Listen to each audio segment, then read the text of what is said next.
Olá, meninos, tudo bem? Vamos para mais uma aula. A gente teve agora a aula de Primeira Guerra, né? E agora vamos ter outra aula hoje. Mas primeiro, nós vamos estar corrigindo as atividades, tá? Da aula passada, tá ok? Vamos ser rápidos para o vídeo não ficar grande e nem enjoativo. Bom, enjoativo é difícil, né? Correção das atividades de história na Primeira Guerra Mundial. Pessoal, nós temos essa primeira. Em relação às causas da Primeira Guerra Mundial, é correto afirmar que a incapacidade dos Estados liberais em solucionar a crise econômica do século XIX colocou em xeque toda a estrutura do sistema capitalista. Aqui está o ponto errado. Muita gente pode ter marcado essa. Não colocou em xeque toda a estrutura. Houve sim, né, um problema, mas a estrutura capitalista não entrou em xeque assim não. Tá? Tanto que ele permaneceu. Não teve essa toda a estrutura. Fica muito errado com essas palavras. Tá? Então quer dizer que aqui não é a certa. A correta é a letra B, a desigualdade e desenvolvimento das nações capitalistas europeias, porque a Itália e a Alemanha estavam entrando, né? A França e a Inglaterra já estavam bem desenvolvidas. O que vai acontecer? Essas potências elas vão então querer se desenvolver mais, né? Já estavam sendo desenvolvidas, queriam uma concorrência, queriam o desenvolvimento industrial, coisa que a Inglaterra não queria ceder. E aí começou o probleminha aí deles. Então é a letra B, beleza? 2, a questão de Enem. 3 décadas, 1889, 1940, separava o século XX, que terminou com a corrida dos países europeus para a África com o surgimento do movimento de unificação nacional na Europa, no século XX, que começou com a Primeira Guerra Mundial. É o período do imperialismo, da quietude estagnante na Europa e dos acontecimentos empolgantes na Ásia e África. Essa aqui, pessoal, é para você entender o que significa acirrou disputas regionais. Beleza? Vamos para a segunda, pessoal. Vocês vão lendo devagar porque eu vou corrigindo para poder não ficar enrolando muito.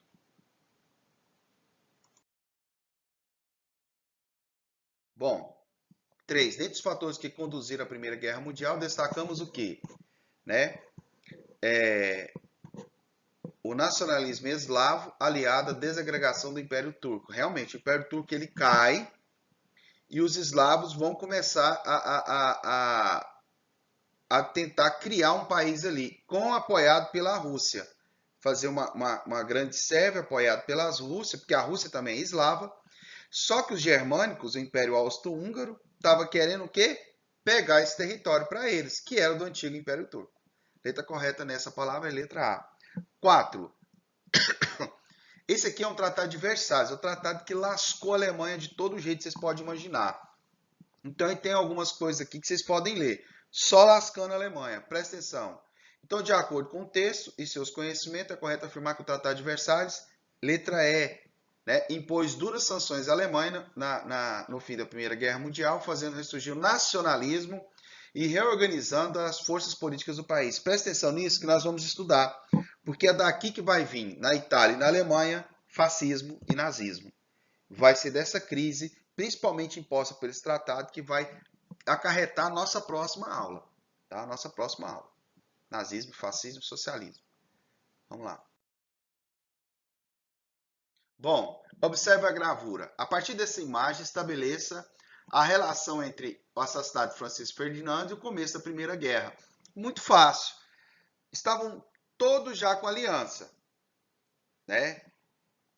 Império Austro-Húngaro e Império Alemão. O pan-germanismo, que é pan quer dizer tudo. Né? Queria criar aquele... Né? Já tinha essa ideia de pan-germanismo. E o pan-eslavismo, que é a Rússia com a Sérvia, que é a região ali do leste europeu, dos Balcãs. Ali que está o problema. E o que acontece? Então, esses dois tanto pan-eslavismo como pan-germanismo, estavam disputando aquelas regiões.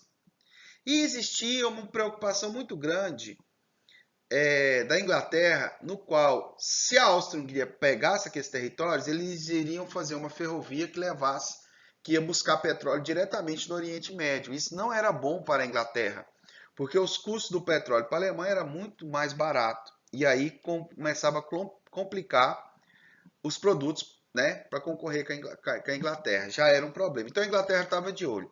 A França, né, estava extremamente com vontade de fazer uma guerra, porque ele estava com a revanche, por isso chama revanchismo, que era descontar na Alemanha a guerra de 1870 e poucos, eu lembro, a guerra franco-prussiana, em que a Alemanha detona a França, até humilha a França. Então estava tudo pronto.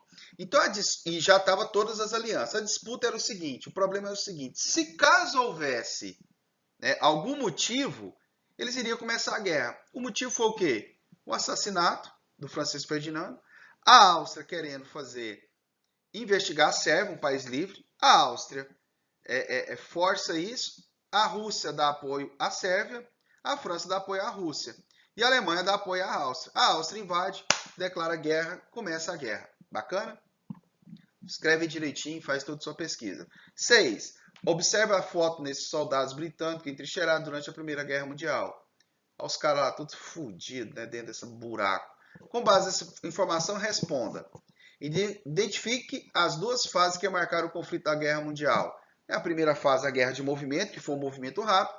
Depois a guerra de trincheira, que é o que está mostrando aí. Aí já é a guerra eterna que eles achavam. Em 1815 achavam que a guerra não ia acabar, ia ficar ali o tempo todo. Descreva as dificuldades experimentadas pelos soldados que lutaram nas trincheiras da Primeira Guerra Mundial. Todas. As trincheiras mataram mais do que a própria bala, a bomba e tudo que você pode imaginar. Lá os caras defecavam, lá os corpos ficavam, lá comiam ratos e os ratos comiam os corpos.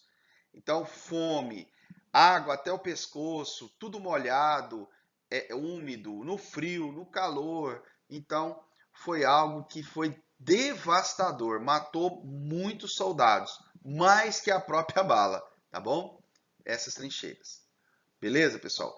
Muito difícil chegar um socorro nesse lugar, muito difícil dos caras sair, né? Então era muito complicado. E dentro da trincheira era muito fácil de ataque, por exemplo, com gases, né? Ataques por cima com aeronaves, soltar morteiro. Então a morte dentro da trincheira era o buraco da morte mesmo. O cara já ficava ali, já podia enterrar. Beleza? Bom, faça a leitura do seguinte texto. Impôs à Alemanha uma paz punitiva, justificada pelo argumento de que o Estado era o único responsável pela guerra e todas as suas consequências. Hobsbawm, né? A Era dos Extremos, um dos melhores livros para se estudar no século XX, é esse aí. Né? Aponte qual foi o principal tratado assinado após a Primeira Guerra Mundial. O Tratado de Versalhes, aquele que tem aqueles artigos, conhecido como paz punitiva. Então eles vão punir a Alemanha pela guerra. E essa punição, essa dívida alta, a desmonta de tudo que a Alemanha tinha, né, das colônias, dos navios de guerra e um monte de coisa, o que vai acontecer? Fez com que a Alemanha detonasse, tá? E entrasse numa crise profunda. E aí vem aqueles probleminha que a gente conhece, nazismo. Com base no texto e nos pontos do Tratado de Versalhes, explique por que o historiador britânico Eric Hobsbawm disse que os alemães foram alvo de uma paz punitiva. Porque só preocuparam em fazer punir. Eles só puniram a Alemanha, eles não foram estudar a causa. Qual que era a causa? Eles precisavam de quê? Redividir o mundo, organizar aquilo ali. Aquela ideia liberal já era. Já estava complicado. Né? Então vamos conversar. E aí não, eles nada de conversa, só detonar, só pau na Alemanha. E aí vai dar o que deu, né? A Segunda Guerra. Faça uma pesquisa sobre a participação do Brasil na Primeira Guerra Mundial. Pois é, pessoal, o Brasil participa da Primeira Guerra Mundial de forma muito tímida. Coloquei um jornal, mas infelizmente minha cara ficou na frente aí. Entramos na guerra porque os alemães começaram a afundar navio brasileiro. O Brasil exportava produtos para lá, para a Europa, produtos industrializados. O café solúvel foi desenvolvido aqui, aquele Nescafé solúvel. É o Brasil que desenvolve, né? Então esses produtos começaram a ir para lá. O Brasil exportando café, o Brasil exportava um monte de coisa para poder alimentar esses soldados. E tinha os nossos navios mercantes. Então todo navio mercante que estava circulando ali, tanto americano, brasileiro, argentino, o que for, os alemães estavam afundando com os submarinos que eles tinham na época. E aí começou a afundar nossos navios. E aí o governo teve outra saída a não ser entrar na guerra. De forma tímida, tá? Muito tímida. O que a gente fez na guerra? Mandou um corpo médico sob comando da Inglaterra e alguns aviadores. Só isso, nada mais. Beleza, pessoal? Organiza sua pesquisa, dá mais uma pesquisada aí, que nós vamos estar então terminando isso aí, pessoal. Eu preciso que vocês corrijam, principalmente se estiver errado, corrijam no seu caderno. Eu vou estar avaliando aqui o que vocês me passaram, mas corrija no caderno, eu preciso dar correção, tá bom? Nós vamos para a próxima matéria. Bom, regimes totalitários. Nós vamos estudar esses caras aqui, ó.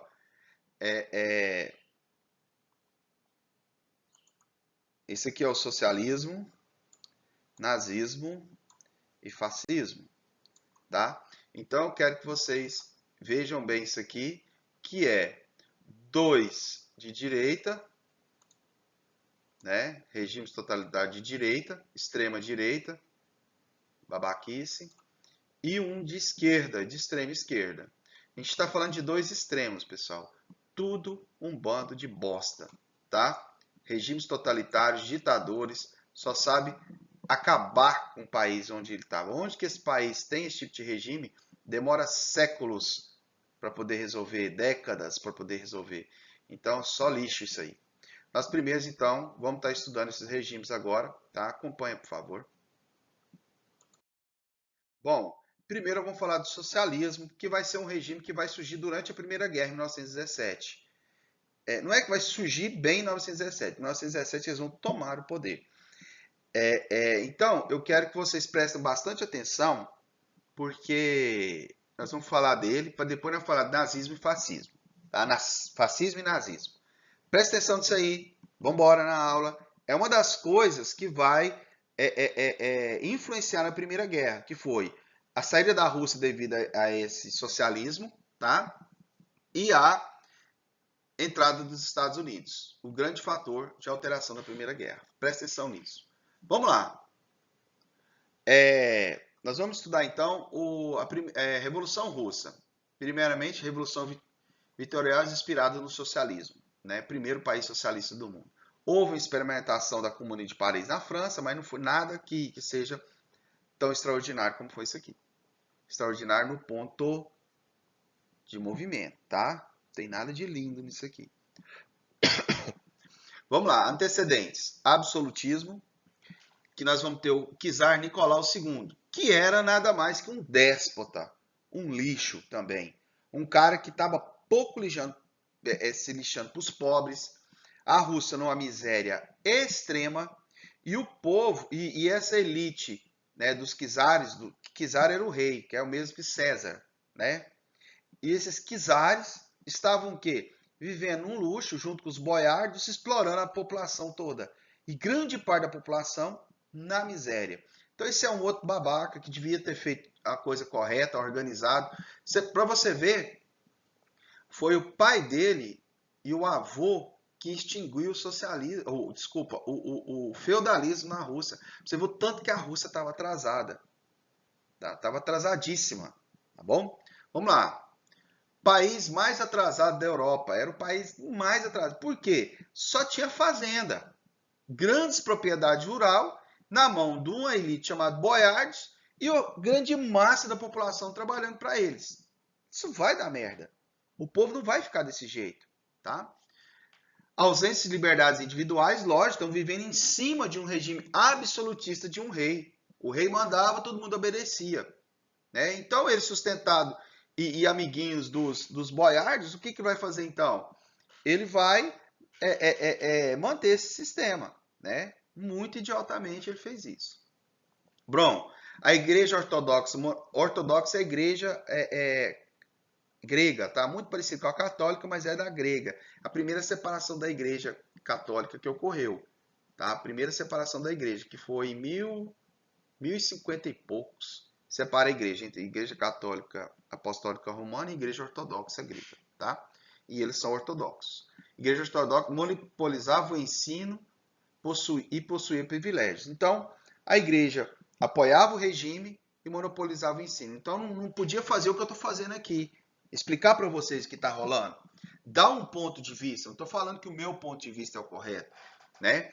Mas dar um ponto de vista histórico, alguma coisa assim, nada. Ela tinha que ser, ia obedecer a igreja, obedecer o czar. É isso que eles ensinavam nas escolas, né? Bom, concentração fundiária boiardos, nobres, proprietários. O que é concentração fundiária? Concentração de renda, concentração de terra, concentração de riqueza na mão dessa elite, boiardos, que é a nobreza deles. O povo que só trabalha, tá? Camponeses, mujiques, né, explorados de forma quase que feudal, porque o pai e o avô já haviam extinguido, mas ainda tinha salário. Mas em muitos casos, né, o povo ainda tinha esse negócio, você plantava e dava parte da produção. Mas ainda isso acabou. Aí tinha alguns salários, algum meeiro, tinha ainda esse sistema que ainda circulava, né, parecido com isso aí, porque estava em transição. Poucas indústrias, né, capital estrangeiro, da Bélgica, França, Alemanha, Inglaterra. Então as indústrias que tinham lá, na região mais ao leste, era de capital estrangeiro, bancos também. Né? Então o que acontecia? Essas indústrias também exploravam a população. Né? E o rei mantinha essa bagunça que estava lá. Muita gente sendo explorada por poucos e uma elite. Então a riqueza do país estava na mão de poucos. Eles ficavam concentrados enquanto o povo morria de fome, né? E sem os recursos. O país produzia, mas devido ao sistema, a riqueza ficava concentrada na mão de poucos. Vamos lá então. E aí nós vamos ter a Revolução Russa, pessoal. Esse aqui é o Lenin, tá? O famoso Lenin, tá? Que vai fazer a revolução. Que também vai ser uma bosta, tá? A gente tem que ter, pessoal, e agradecer o Estado Democrático de Direito, porque vocês vão ver o que um Estado totalitário ou um Estado absolutista faz com a população. Esse é o Estado absolutista, tá? Onde que o rei manda e desmanda. No totalitário tem os ditadores. Tudo não presta. Você não pode deixar as outras pessoas escolher por você. Por isso que eu gosto da democracia e o Estado Democrático de Direito. Eu vou ficar defendendo isso o tempo todo. Vamos lá. Bom, o que vai acontecer? Vai haver, então, os movimentos, né, oposicionistas, desde o fim do século XIX. Lógico, igual eu falei para vocês, as pessoas vão o quê? Começar a lutar contra aquele sistema. Cara, você já não tá com nada mesmo, tá morrendo, foda-se, né? Eu vou tentar sair dessa. Movimento oposicionista desde o fim do século XIX. Todos clandestinos. Lógico que era clandestino, por quê? Porque era proibido pelo czar. Niilista, né, anarquista, prática de atentados, faziam guerrilhas, aqueles negócios de guerrilha urbana contra o sistema. Ele vai brigar, né? Populista narodniks, né? Socialismo com base na comunidade rural camponesa. Então começa os camponeses a tentar mudar a sua situação, porque eles eram os mais pobres e os mais atingidos, e via aquela elite de boiardos vivendo do bom e do melhor à custa do trabalho deles, que vai criar o Partido Socialista Revolucionário em 1901, composto pelos camponeses intelectuais. Só que aqui vai ter um grande apoio de professores, de intelectuais, de pensadores naquela época, que vai tentar querer mudar isso. Agora que eu quero que vocês entendam, vai haver mentes para trabalhar, tá? Mentes pensantes estudadas na época. E aí que tá, essas mentes que vão guiar esse povo, entendeu? Por que que o povo, todo governo que vai fazer uma ditadura, alguma coisa, ele ataca principalmente os pensadores? Ó, ataca artista, ataca professor universitário, ataca qualquer tipo de pensador livre que exprime opinião. Eles começam a ridicularizar. Foi aqui, vai ser em várias ditaduras, tá, pessoal? Depois a gente fala sobre isso. Aconteceu conosco várias vezes, né? Por 2 vezes, ridiculamente. Mas vamos para frente. Logo vai ver o Partido Operário Social Democrata Russo. Esse partido foi forte. Ele vai juntar todo mundo, formado por intelectuais, né? E vários soldados, camponeses e operários. Os famosos sovietes, que era o conselho desses soldados camponeses e operários. Soldado, camponês e operário estavam unidos ali. Isso que foi forte, tá? E aí ele vai ser dividido. Esse Partido Operário Social Democrata Russo vai ser dividido em 2 camadas. Os mencheviques, que eram social-democrata mesmo, a Revolução Liberal Burguesa, aos modos da Revolução Francesa. Líder Martov. Os mencheviques queriam o quê? Que houvesse a queda do governo, mas que fizesse um Estado democrático de direito, né? E que fosse capitalista, tá? Não dos modos social-democrata, que o Estado vai pagar, que o Estado vai ajudar a população, vai dar assistência, tá? E mais ou menos assim. E existiam os bolcheviques, que era a maioria, que queria o quê? A Revolução Socialista com participação dos operários e camponeses, liderada por partido 100% revolucionário e absolutamente disciplinado. O líder é Lenin. Esses bolcheviques queriam o quê? Revolução. E o que era essa revolução? Tirar tudo, colocar o partido operário e o povo tomar conta. Povo. Eu quero que vocês entendam. Povo tomar conta. Quem que era esse povo? Os intelectuais. Quem que eram os intelectuais? Lenin e sua corjinha. Então vocês têm que tomar cuidado. Pessoas que vêm com coisas fáceis demais. A gente tem que tomar muito cuidado. Um partido único. Olha só. E olha você vê onde que isso vai parar. Né? E o Partido Revolucionário é absolutamente disciplinado. O que é isso? Obediente ao líder. Não vai ser esse cara aqui o ruim, não. Esse aqui é bonzinho. Você vai ver o pior de todos, o filho do cão, que vai aparecer para governar esse povo. Bom, o Cadete, Partido Constitucional Democrata, formado pela burguesia politicamente fraco. Né? Existe um outro partido, né? Constitucional Democrata, formado pela burguesia praticamente fraco, que era um partido que queria, né, a burguesia queria colocar um Estado liberal como os Estados os outros Estados da Europa, né? Então, tinha os de esquerda, brabo mesmo, que queria a revolução e a tomada do poder, que eram os bolcheviques.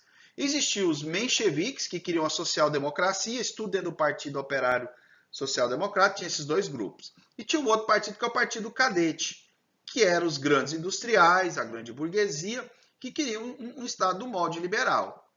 E aí essas ideias vão começar a se degladiar aí dentro, né? Para poder resolver o quê? O problema da Rússia. Porque o czar não queria ceder. Entendeu? E aí estão buscando alternativas. Vamos lá. Presta atenção. Vamos para a próxima.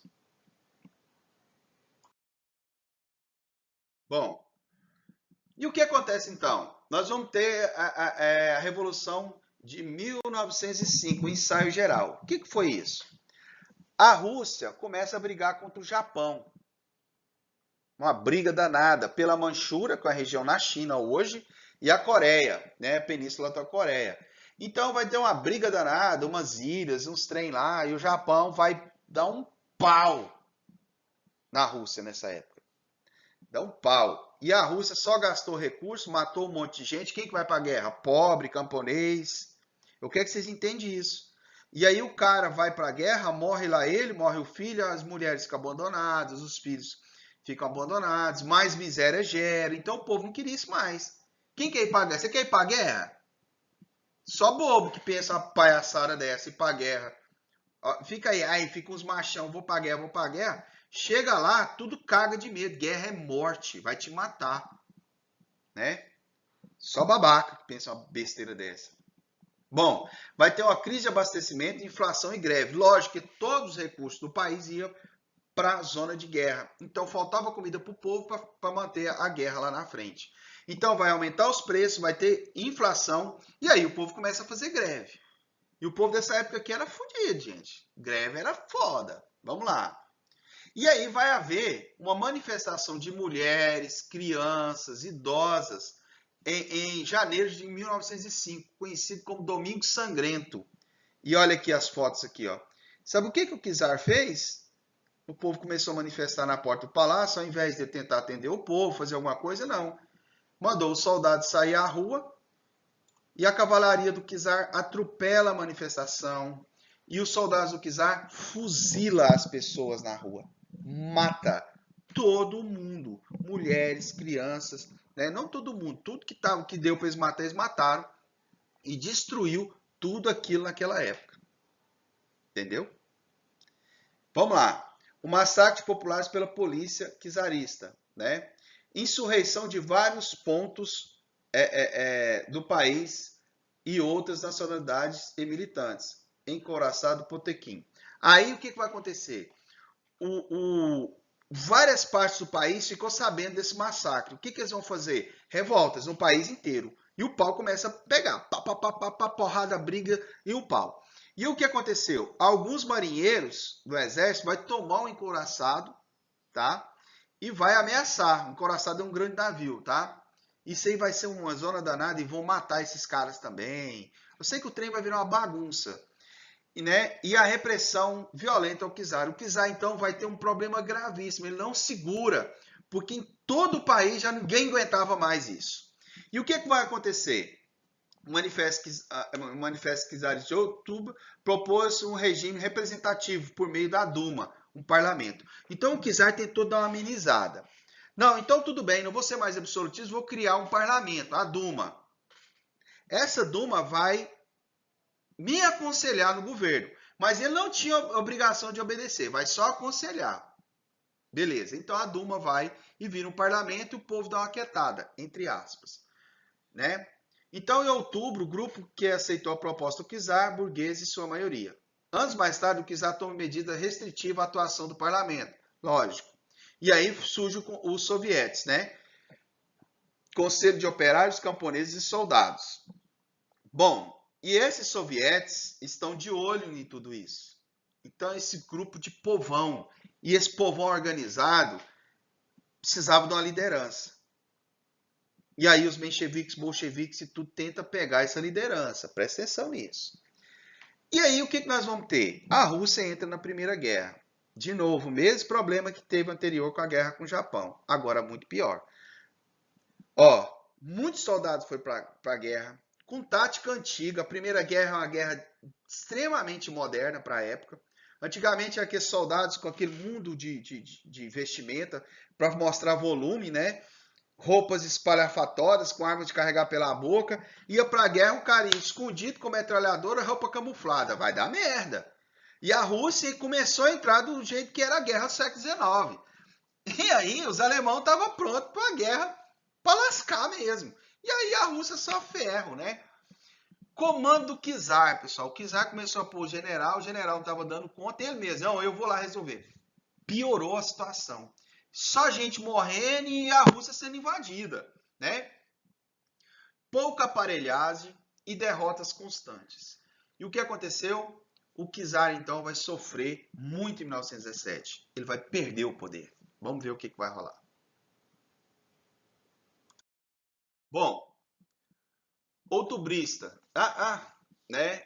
E aí o que vai acontecer? Né? O czar perde o controle sobre o país por incompetência, burocracia dispendiosa e inoperante. Então ele não consegue tomar conta do país, ele vai então perder o controle, que só revoltas e o povo tudo, e a guerra atacando, ele não sabe o que ele faz, né? Misticismo causa maior descrédito do czar sobre o povo.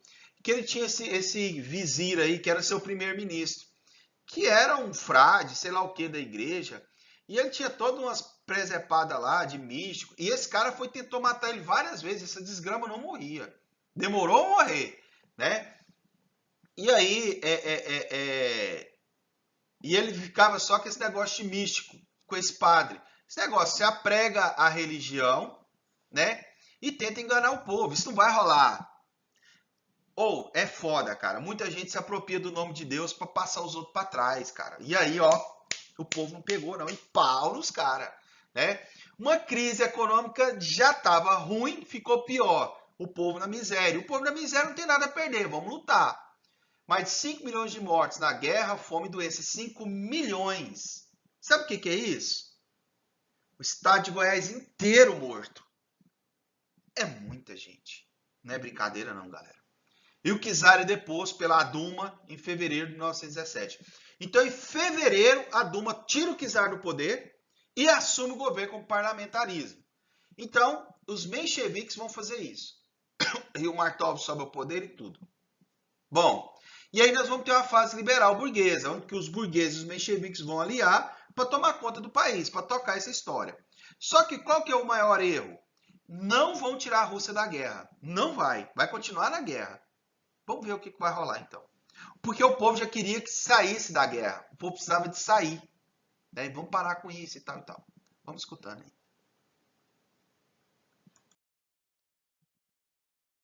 Bom, e o que vai acontecer então? O governo de coalizão, né, da Duma, os mencheviques mais o cadete, e aí vai ter o soviético Petrogrado, controlado pelos mencheviques e socialistas revolucionários, que vai dar liberdade individual, redução da jornada de trabalho para 10 horas, era 18 ou mais, né? Liberdade de imprensa, que é o Estado liberal começa a existir, anistia aos presos exilados políticos, agora o bicho pegou, porque o Lenin vem de lá para cá, vai vir esses intelectuais perseguidos, entra tudo na Rússia, tudo 12. Fracasso militar, vão continuar a perder, não tira a Rússia da guerra, mas continua a perder a guerra. O Kerensky assume o poder e assume o controle da Duma, né, que ele também era um menchevique. Só que eles não vão dar conta, né? E aí vem os caras que vêm de lá para cá. Vem então esses intelectuais. E o Lenin retorna do exílio, né? E começa as teses de abril. Isso eu estou falando de fevereiro, isso é um ano só, fevereiro. Abril ele já estava na Rússia. E na Rússia ele começa os comícios. Que ele vai falar o quê? O que o povo quer escutar. É isso que eu fico puto, velho. O cara engana o povo falando o que você quer escutar. Aí você acredita no cara, bota ele no poder e ele te lasca, mano. A gente tem que largar de ser idiota. E o Lenin veio falando o quê? Eu tenho paz, que eu vou fazer o quê? Vou tirar a Rússia da guerra. Eu vou dar terra, vou distribuir terra para todo mundo vai ficar com as suas terras, né? E aí a gente vai fazer uma reforma agrária. E eu vou dar pão para todo mundo, o Estado vai dar comida para o povo não vai passar fome. E pronto, o povo achou que o cara era Deus. Então o povo prega ele, segura nele. Numa crise dessa, pronto, o bicho começou a pegar, né? E aí o Trotsky, esse cara aqui, ó, esse maluco aqui, ó, que vai se lascar também. Esse maluco aqui, ele vai criar o Exército Vermelho, tá? Que é a Guarda Vermelha na época. E ele vai ser líder dessa guarda, formado por sovietes. E aí o que acontece? Os bolcheviques atacam o palácio. Olha aqui, ó. Nessa imagem aqui, vocês dá para ver muito bem os bolcheviques invadindo o palácio aqui, pessoal. Nessa imagem aqui, nessas duas imagens aqui, ó. Os bolcheviques invadindo o palácio e acabando com o governo da Duma. Não são eles que vão tirar o czar. O czar já tinha sido tirado. Mas serão eles que vão matar o czar e sua família. Tá? Matou. Horrivelmente a forma que matou o czar. O czar matou muita gente, foi muito ruim, foi. Mas a gente não pode ser cruel assim, não. Tá? Da forma que foi feito. Vamos ver no próximo slide se eu falo alguma coisa sobre isso. Bacana?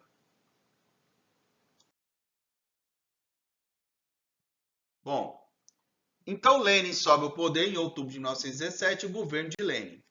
E eles vão matar o czar, pessoal.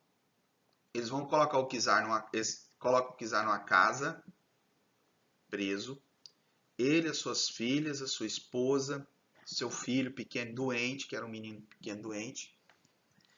E os caras, segundo o que me falaram, os bolcheviques matou primeiro as filhas, matou a mulher, matou o filho e depois matou ele, na frente de todo mundo. Tudo bem, existia um ódio contra o czar, existia. O czar matou muita gente, fez muita cagada, né? Mas eu acho que crueldade não cabe em lugar nenhum, eu acho isso horrível, tá? Requinte de crueldade, isso aí pra mim é tortura e tudo mais, isso pra mim é algo muito repugnante. Mas vamos continuar aqui. A Revolução de Outubro de 1917, o governo de Lenin. Os bolcheviques no poder, né? Então aquele povo revolucionário que queria o socialismo, né? Lenin no comando do país. Paz, pão e terra. Agora vamos ver o que vai rolar. Acordo de paz com a Alemanha. Brest-Litovsk. Então o que ele vai fazer? Fazer a paz. Ele vai fazer mais ou menos algo para a Rússia se virar do problema. Foi lá e assinou um tratado de paz com a Alemanha. Que a Alemanha então vai virar para o rumo da França, pessoal. Aí o bicho pegou para o lado de lá. Se os Estados Unidos não entram, a Alemanha podia ter ganhado essa parada. E ela sai da guerra. Só que a Rússia perde Polônia, Finlândia, Lituânia, Letônia e Estônia. Um baita de um território. Um baita, gigante território. Fica pior. Mas ele perdeu, tá? Você vê, na Finlândia, que era um país lixo. Pensa num país pobre, hoje é aquela potência de país. Mas era um monte de caçador de foca, sei lá o quê, caçador de sei do quê. E era um paísinho, e eles entraram lá e perderam para eles. O Stalin vai perder para eles. Então, vai virar um paísinho de um monte de gente que não era nem asfalto eles tinham, pessoal. Nada. Tá? Vocês vão ver depois o que virou a Finlândia. Pesquisa na internet. A Finlândia na década de 60 nem asfalto tinha. E nós? Né? Hoje vai lá ver o que são. E aí eles perdem a Finlândia e tal, um baita do território. Vai fazer a reforma agrária. Sim, tirou dos boiados e deu para o povo a terra. Nacionalizou todas as empresas estrangeiras, passa a ser do governo. Né?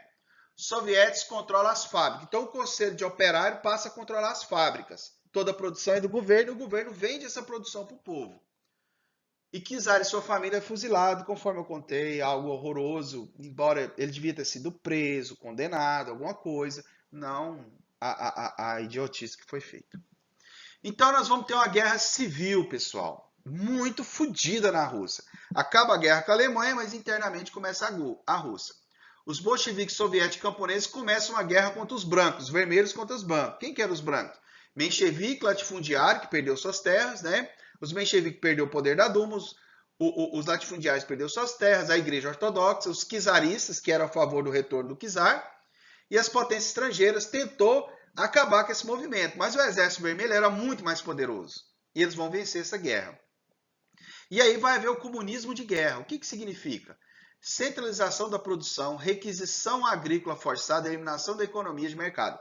E aí o que acontece? Lembra do camponês que tinha ganhado a terra? Beleza.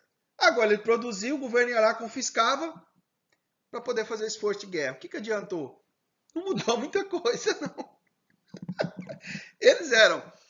É foda, velho. Eles eram para os boiardos, né? Fazia tudo para os boiardos lá e era explorado. Não, aí não. Beleza, o governo foi lá, socialista, não, tá socializado, toma terra aí, mas o que você produzir é meu. Mas não adiantou nada, né? Os caras se fuderam do mesmo jeito, né? Os brancos são derrotados, as potências estrangeiras impõem o chamado cordão sanitário, isolamento à Rússia, né? Então ninguém mais mexe com a Rússia. Vamos lá. Aí, na charge mostra o Lenin varrendo, né? O rei varrendo a nobreza, varrendo a igreja ortodoxa. Porque lá eles vão cancelar. É um regime que não tem, como se diz, não tem religião. O socialismo não tem religião, tá? Bom, agora nós vamos conversar sobre um cara que você vai ver. Foda, velho. Pensa no fio do cão. Mas vamos lá. Aí nós vamos ter a NEP, Nova Política Econômica. Lenin, Plano de Recuperação da Economia Russa. Né? Então agora ele vai tentar recuperar a economia russa. Introdução dos elementos capitalistas. Então ele vai colocar a Rússia num capitalismo agora. Vai tentar mexer aqui. Provisório e parcial, conciliado com base socialista. Então ele vai abrir algumas partes do mercado para você ter propriedade privada, mas outra parte vai continuar com o governo. Então vai ser meio a meio. Um passo para trás para dar 2 passos para frente. Né? Pequenas e médias empresas até 20 funcionários, eram livres, você podia ter normalmente e tal. Mas acima disso, as empresas grandes que tivesse estrategicamente colocada, era do governo. Vai recuperar parcial o país, né? Comércio livre, produção agrícola livre, tal. Em 1822, o país adota o nome de União das Repúblicas Socialistas Soviéticas. Né? Então passa a ser socialista com alguma parte funcionando ali. Mas vai entrar em crise, não adianta. A galera lá fora não quer saber da União Soviética. Acabou a guerra e o povo cai fora deles. Bom, e aí nós vamos ter a disputa do poder. Porque em 1924 o Lenin morre. Aqui, pessoal, estou nesse slide aqui. Ó. Tá? Em 1924 o Lenin morre. E vai ficar 2 caras para pegar o poder. O Trotsky e o Stalin. O Trotsky era chefe chefe da guarda, chefe que criou esse exército vermelho, e ele queria que a revolução fosse para os outros países. E já o Stalin não. Ele queria que o socialismo ficasse primeiro ali na União Soviética. E aí começa a disputa entre esses dois. Mas o Trotsky vai bater de frente com um cara fantasticamente cruel, né? Um dos piores caras que você pode imaginar para governar um país. O Stalin começa uma grande propaganda. O Stalin subia ao poder, pessoal. Ele aliava com um e com o outro, depois ele subia, detonava os caras. Aliava com um e com o outro, subia, detonava outros caras. Stalin significa homem de aço. Então ele foi galgando o poder dentro do partido e vira secretário. O Lenin não gostava dele, porque ele conseguia chegar ao poder desagradando todo mundo, mas ele ficava forte, porque ele era mau. E o Trotsky teve que fugir. E o Stalin assume, né? Stalin, protetor dos povos. E o Stalin então fala o quê? Não, eu quero consolidar o socialismo aqui e não no mundo inteiro. E o Trotsky vai fazer a sua vida de socialismo no mundo inteiro. E ele foge. Por que ele foge? Porque ele sabe muito bem o que o Stalin ia fazer com ele, né? E aí vamos ter o stalinismo, pessoal, de 1924 a 1953, até quando ele morre, que vai continuar depois. Ditadura totalitária, eliminação da oposição, expurgo, prisões e torturas. Ele vai impor o regime dele. E aí vai mandar perseguir os seus inimigos políticos. Todos. Cria um inimigo comum. Esse inimigo da União Soviética. Então ele começa a falar. O ditador é sempre assim, o cara que quer ser ditador. Aqueles caras ali tá me atrapalhando, tá contra a revolução, tá contra não sei o quê. Vamos lá atacar eles. Vai lá e ataca. E mata. Aqueles professor ali tá pensando, tá incomodando, tá contra nós. É contra a revolução. Eles vão lá, atacam e matam. Aquele tanto de gente que pensa desse jeito tá contra nós. Vamos lá, tá contra, né? Tá contra o nosso país. Vamos lá atacar. Tá contra a ideologia dele. E cada vez que o povo encampava isso, atacava os caras, estava atacando o quê? Reforçando cada vez mais o poder do cara. Reforçando o cara a ser pior. Pior. Tá? E um dos caras que ele vai perseguir é o Trotsky. Vai morrer lá no México. Adivinha de que jeito? Os caras mataram ele com a picaretada nas costas. Ave Maria. E o Trotsky morre. Tá?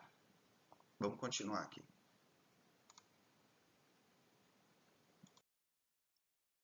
Bom, e o que o Stalin vai fazer? Pessoal, não podemos negar que ele foi brilhante na questão econômica. Mas é igual eu falo. O que adianta você ser um bom governo se você é corrupto? Você entendeu? O que adianta ser um bom governo se você comete crimes? Né? O que adianta você fazer alguma coisa, né, se você por cima do direito dos outros, das outras pessoas, a sangue dos outros? Então não adianta nada. Tá? Então, para mim, não adiantou nada. Vamos falar sobre ele. Ele vai criar uma burocracia estatal. Né? Controle do ensino e comunicações. Lógico, o ensino vai mudar mesmo. A história é a primeira a mudar. Muda todos os conteúdos. Vamos ter que ensinar de outra forma. Né? E aí do professor de História, Filosofia, Sociologia e Geografia, se falar diferente. E nós estamos falando de um povo que mais lê no planeta. Tá? O povo russo é o que mais lê. Culto ao líder. Passa a cultuar o Stalin. Guia genial dos povos. Passa a colocar ele como se fosse um deus. Ovacionar. Você é o melhor e tal. Stalin, Stalin. E aí ele começa a criar uma propaganda. Vocês acham que fake news é de agora? É de muito tempo. Aí começa a criar uma propaganda que ele é o líder, que ele é o cara, que ele tá. E aí o povo começa a acreditar nisso. E segue esse indivíduo, gente. E sai fazendo as loucuras do cara. O cara é um débil e os caras saem fazendo loucura. Né? Uma propaganda do governo muito grande. Qualquer um que falasse contra era morto, então não tinha liberdade de imprensa. Russificação de outras nacionalidades, né? Outros países que vão passar a adotar o mesmo regime que a Rússia, sobre os seus problemas. Controle da arte, né? Funções didáticas, incentivo à submissão, nacionalismo, mensagem de linguagens populares de fácil assimilação. Então, é aquela linguagem que o povo entende fácil. Essas conversinhas boboca que o povo faz, né? Mentirinha, fofoquinha. E aí o povo vai entrando e vai acreditando nesses caras. E aí vai caindo dentro dessa bagunça. Babaquice pura, fake news naquela época. Mentirinhas, fofoquinhas. E isso o povo apega muito, né? Cancelamento da NEP, naquela nova política econômica, vai socializar tudo, vai planificar a economia, tudo agora é um plano. O governo que vai organizar quanto vai produzir disso, quanto vai produzir disso, né? Coletivização agrícola. Sabe as terras que o Lenin deu? O Estado foi lá e confiscou tudo. O cara falou, mas você está pegando minhas terras, Estado. Cala a boca. Agora você vai trabalhar na terra que é do governo. E quem que é o governo? Eu. Stalin começou a mandar. E aí, né? Prioridade industrial. Então ele vai criar uma base industrial poderosíssima. Mas na mão do Stalin, a Rússia tinha 300 trator, passou a ter fábrica de trator, fábrica de defensivo, fábrica de tudo quanto é coisa. Ela começa a criar. Porque não tinha mais importação, ela começa a fazer. E a Rússia virou uma potência econômica. E em 1929, é o único país que não vai entrar em crise. É o único. Tá? Todos os outros estão em crise, a Rússia não. Por quê? Economia planificada. Ela produzia o tanto que ia ter o consumo dentro do seu país. E dentro dos planos quinquenais, né? Que está aqui, planos quinquenais, logo aqui, pessoal, ó. Os planos quinquenais, né? De 5 em 5 anos desenvolvia setores, né? E isso fez a Rússia virar uma baita de uma potência industrial que vai rivalizar com os Estados Unidos depois e que vai também, né, ser a segunda maior potência do mundo depois da Segunda Guerra e que vai vencer a Segunda Guerra praticamente. Boa parte do exército do Hitler vai vencer por causa disso. Que era um fazendão de um monte de gente pobre. Agora não. Cresceu economicamente, mas não adianta. Igual eu falei para vocês. É lindo, é bonito, mas a custa de muitas mortes, a custa de um monte de coisa, a custa de um governo totalitário. Para mim é lixo. Socialismo real, modelo stalinista, socialismo baseado na planificação econômica, burocratização e ultracentralização adotado mundialmente.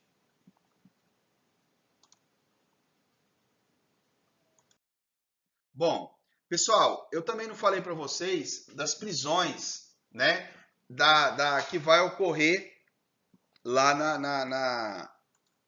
na Rússia. O que era, né? As prisões que o Stalin fazia. Porque ninguém viu o que ele fazia. Só os caras que eram opositores, ele pegava, mandava prender e punha lá na Sibéria, lugar mais gelado do planeta. Como que funcionava? Nem tinha muito guarda. Você deixava os caras lá.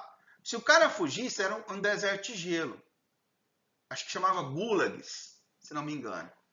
Nesse deserto de gelo, né, você fugia geralmente assim, era 4, 5 caras fugia.